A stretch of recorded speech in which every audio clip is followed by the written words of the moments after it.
supposedly. Then you hear a blonde-haired girl. Then you hear, now, like yesterday, they're saying that I'm faxing the governor. So it's like little tidbits of things coming out about what I'm trying to do to support him, to try to get the finger on me, which is bullshit. Okay? But again, still, that's the media. I mean, that's stuff that you can put out yourself. Well, someone put it out there. Someone put it out there. That's when I called you yesterday. I'm like, what is going on? Why am I on the BOLO? And the sheriff told me out of Duncan County, he told me that not to worry, you're not being, on the BLO, or no worries, that he was angry at that information. I'm like, who does this guy think I am? This is stupid. Okay, this is crazy. So I knew that I was going to probably have I wanted to talk to you guys first before I had anything like this. I never thought it would go to this level. But, yeah, this is insane. So if you believe in Charles Dyer, I mean, do you think he's guilty, sir? Do you think he raped this little girl? Really? At the beginning of this, I had my doubts. I really did. I had my doubts. But I'll tell you, when I saw the forensics interview of the child, it changed hell for me. And you're right, the DNA evidence does not show that Charles, there is no DNA evidence that links him to that crime. You're right. So what is going on? That was brought out in the trial. But I would love for you to come to the trial and see that video of the forensics interview of that child. And you know what? Don't listen to me. Don't listen to anybody else. Make your own decision based on what you see.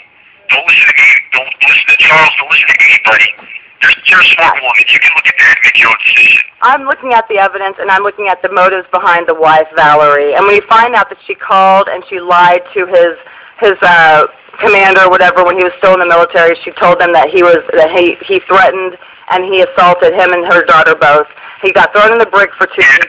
All of this said there's many motives behind why Valerie. Yes, that's true. That's not true. Charles Dyer was never thrown in the brig. I heard a conversation. Never thrown in the brig. That's not. He was thrown in the brig, and she finally called. No, he was.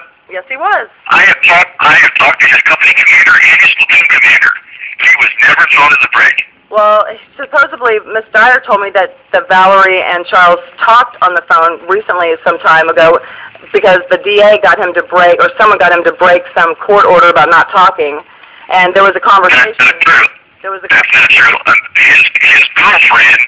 His girlfriend contacted his ex-wife, and she made contact, and then a phone call was made, and she gave the phone to Charles. Right. She told him. That's how that all went down. That's the DA's office. Well, that's how we know Monica's role in this whole thing. We know that she's been placed in a certain position to get information. It's plainly obvious. No, she's mad. She's mad because she's in love with Charles, and Charles is sleeping and being around a bunch of other women. Well, she's angry about that. She's psycho. She said, God. That's why she torched the house. Huh. I think this whole thing is completely a circus, and I'm not dumb to what. I totally agree. Look, I've got to leave the house I'm at now because you all over there, the feds, have destroyed the situation where I'm sitting here. I'm very embarrassed. I've got people inside waiting to talk to me about what the fuck happened. These people knew nothing about any of this stuff, and your people told this family that there is a man on the way to kill them. Okay, and so they are flipped the fuck out because of this. And I've got to go inside this house, pack my bags, and leave because of you guys. Okay, this is very unprofessional, and whoever your source of information is fucking bullshit. Okay, bullshit. Okay, well, Debbie, what I really would like you to do is if there's anything you can give me that I'm going to get myself an attorney is what I'm going to get. I'm going to find someone who's going to help me because I don't feel like I'm doing you a favor by even talking to you right now. I don't have to talk to any of you guys. There's no reason why I got to prove anything. I appreciate you. You're right. You don't have to, though. I don't have to prove anything to anyone. What? And I'll tell you this, if anybody you come into contact or anything else that you may know that has helped Charles, anybody that helped him up to this point to do what he's doing, we don't care. We just want to resolve this. Yep. Okay? That's all we want to do. We want to resolve it peacefully to where nobody, like you said, nobody gets hurt, where we don't have to knock on people's doors anymore. Knock on people's doors? You didn't knock on this door. Y'all didn't knock on this door. Y'all came with 30 SWAT team guys, all fully ready to rock and roll, pulling me out of the bed by myself, and telling me that I'm going to be questioned, dragging me out of the house in front of this whole family with guns drawn. Totally unnecessary. Totally. and very unprofessional. Have you read Charles's little manifesto that he read? He did? Manifesto? What do you mean? That he sent to Fox News, and he sent to everybody else? Why do you call it a manifesto? What's that mean? Whatever he wrote, I mean, he called it something. And this last little email he wrote, this 3-page thing. Oh, that was like, yeah, I think I did see that. That was posted by the news. Yes, I did. What was wrong with what he wrote? What's wrong with it?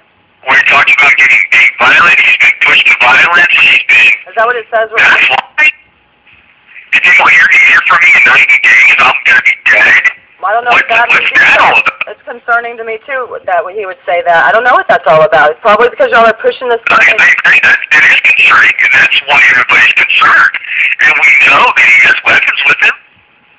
Didn't y'all give the weapons back to him? I was told that, the feds gave the weapons back to him. So, I mean, the feds never took weapons from him. I thought other than the stolen military grenade launcher he had, and the stolen rifle with the obliterated serial number that Stevens County has. But he has his own weapons. I don't know that. I don't know any about the details about all the weapons and all this stuff. I don't know it. All I know is that I believe that this man is innocent. And I'm still going to support him from a distance and help however I can. Hopefully the governor will get involved in this because it's at a level to where hopefully she will. And I want her to know what's going on in Stevens County, and I want her to see how there is no physical evidence that shows this man committed these rapes. And if there was any evidence, then why the hell if there was a real investigation on this child, this is really about the child. Okay, this is really supposed to be about his daughter, right? Really? That's what this all boils down to, I thought. So why hasn't there been why hasn't there ever been a true investigation on what happened to that child? Why has Miss Dyer never once been questioned from anybody? And supposedly this alleged rape, one of these rapes supposedly happened under her roof. Why hasn't the girlfriend ever been questioned? And supposedly one of these alleged rapes happened while she was home during, supposedly when this violent rape happened. Why hasn't Charles Dyer ever been investigated and asked questions?